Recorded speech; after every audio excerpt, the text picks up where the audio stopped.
It is a profound honor to welcome back to his alma mater a pioneer in renewable energy, one of the world's foremost voices in clean energy innovation, the man whose name this laboratory proudly carries, an eminent researcher, a pioneer in clean energy, and our distinguished alumnus class of 1969, Professor Yogi Goswami. Sir has brought immense pride to our institution through his pioneering contributions to solar energy, sustainable power cycles, and clean air technologies. After earning his bachelor's degree in mechanical engineering from Delhi College of Engineering, he pursued his MS and PhD in mechanical engineering from Auburn University, USA. Today, he stands as a distinguished professor and director of the Clean Energy Research Center at the University of South Florida and serves as the editor-in-chief of Solar Compass, the Journal of International Solar Alliance.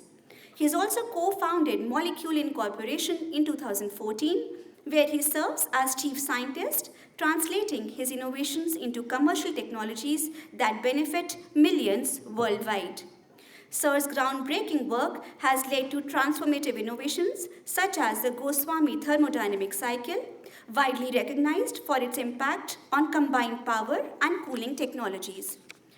A true innovator, he holds over 40 patents, has authored 23 books, and published more than 400 scientific papers. Sir has also been a trusted advisor to the US Congress on Renewable Energy Policy, has served as the president of the International Solar Energy Society, and has even been honored globally, including induction into the Florida Inventors Hall of Fame and numerous Lifetime Achievement Awards. With immense pride, I now invite Professor Yogi Goswami to share his inspiring words with us today. Sir, please. Thank you for that kind introduction. First of all, it's my pleasure to donate and start this clean energy research center over here. But let me say that the seeds, and it's all based on my about 50 years of research and education in that field. The seeds for what I did in my career were actually born right here at this university, when it was Delhi College of Engineering in Kashmiri Gate. And so that, the education, yes, please. The education I received, I would say that it was the best education anybody could get in engineering anywhere in the world. And I'll give you an example. In 1994 or 95, I was in Beijing, China. They had invited me to an international conference on energy to give a keynote lecture on solar energy. So they wanted me to visit a university over there, which they call the MIT of China. And that's what Tsinghua University. I went there and I kept looking at their labs and stuff, and I said, so many years before, when I was at Delhi College of Engineering, my labs were much better equipped than the labs of MIT of China. So somewhere we've sort of been left behind. China moved fast, and so we need to bring ourselves to not just equal to China, but ahead of China. And believe me, in 2019, when I met with Prime Minister Modi for the third time, he had only one question. He said, tell me, what can we do in solar energy that we can get ahead of China?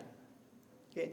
And so he has his focus on the right goal there, that we have to be ahead of everybody else. Okay.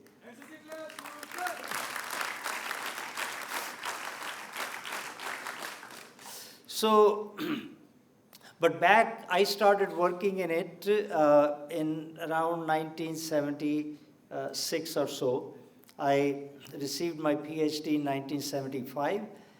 And at that time, nobody really gave a chance to solar energy. They thought, okay, it might provide maybe 1% of our energy needs in the future, maybe 1.5%. But I was seeing something different at that time. From 1972, when there was an oil embargo, oil-producing countries embargoed the sale of oil to our oil-consuming countries. And so I started thinking, I said, well, that can't be our future. Future has to be something different and can't be limited by what is in the ground, because that is, we are going to run out of it someday. So what is it that we are not going to run out of in the future is what's coming from the sun. That is what nature provided us. And in fact, all of the fossil fuels we have, they are stored form of solar energy, which nature stored for us, but it took nature millions of years to store that into form coal, oil, and natural gas. And so we can't use that energy in just a couple of 100 years. So we need to keep it for a much longer period of time. So solar energy is that energy that we need to develop. So I'm very happy to note that DTU is going to take a lead in that.